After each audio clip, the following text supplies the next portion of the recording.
स्वागत है दोस्तों इस नई वीडियो में। इस वीडियो में बात करेंगे आज हम म्यूचुअल ट्रांसफर के संबंध में फिर से। तो म्यूचुअल ट्रांसफर के संबंध में क्या बात करेंगे, आप ही लोगों के कमेंट आते हैं म्यूचुअल ट्रांसफर के बारे में। कई लोगों ने यह प्रश्न किया है कि मैं म्यूचुअल ट्रांसफर करवाया लेकिन अब मुझे उस जोन में या उस डिवीजन में नहीं जाना है, तो क्या मैं अपना म्यूचुअल ट्रांसफर कैंसिल कर सकता हूं? नहीं, सीधे से कहना चाहूंगा नहीं कर सकते। एकमात्र म्यूचुअल ट्रांसफर एक ऐसा ऑप्शन है जिसमें no backtracking in mutual transfer है। यानी म्यूचुअल ट्रांसफर में एक बार दोनों साइड में, जब आप दोनों साइड से फॉर्म फिलअप करते हैं, फॉर्म फिलअप करने के बाद आपका डिवीजन उस डिवीजन में आपका भेजता है और उस डिवीजन का बंदा इस डिवीजन में भेजता है। किसके लिए? एक्सेप्टेंस ऑर्डर के लिए, कि आपके एम्प्लॉय को वो एक्सेप्ट कर रहा है, इनके एम्प्लॉय को एक्सेप्ट कर। जब एक्सेप्टेंस ऑर्डर आता है तो फिर एनओसी निकलता है दोनों तरफ से, और वो एनओसी निकल के फिर रिलीविंग का ऑर्डर निकलता है।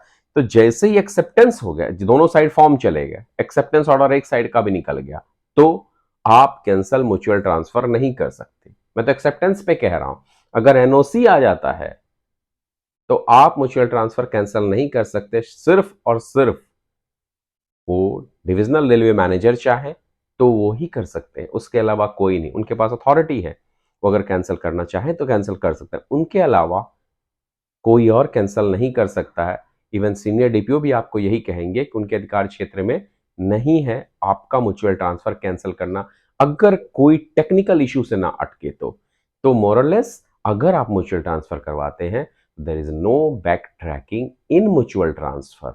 आप म्यूचुअल ट्रांसफर लगाए तो उससे पहले सोच लीजिए कि फिर आपको इससे अच्छा है जब आप म्यूचुअल ट्रांसफर करवाते हैं किसी भी डिवीजन या जोन के लिए, तो उस डिवीजन या जोन में जाइए। उस डिवीजन या जोन में जाने के बाद वहां पे चेक करिए, आप वहां के वर्किंग कंडीशंस देखिए, द वे ऑफ वर्किंग देखिए अपने पर्टिकुलर डेजिग्नेशन के लिए, और वो सभी देखने के बाद ही आप वहां पे ट्रांसफर लीजिए।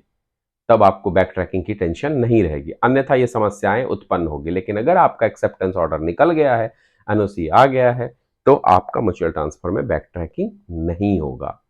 यह क्लियर कंसेप्ट है।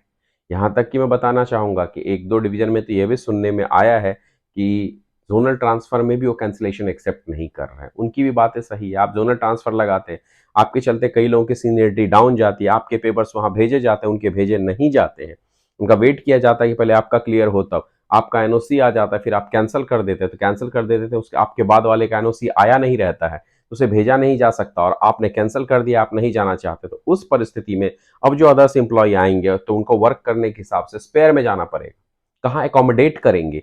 तो कई जगह पे मैंने सुना है, कितना कंफर्म वो नहीं जानता, अगर आप लोगों में से कोई साउदर्न रेलवे में होगा तो वहां पे तो ऑन रिक्वेस्ट ट्रांसफर पे कैंसिलेशन का ऑप्शन हटा दिया था। तो जब भी ट्रांसफर लगाते हैं तो जहां के लिए लगाते हैं वहां का वर्क कल्चर और कंडीशंस को देखाइए, अपने पर्टिकुलर डेजिग्नेशन और डिपार्टमेंट के लिए वहां की सारी सुविधाओं को दिखाइए, उसके बाद लगाइए, तो आपको इस तरह की समस्याओं का सामना नहीं करना पड़ेगा। ये था आपके म्यूचुअल ट्रांसफर के संबंध में वीडियो। अच्छा लगा हो तो लाइक से सब्सक्राइब करिए। धन्यवाद।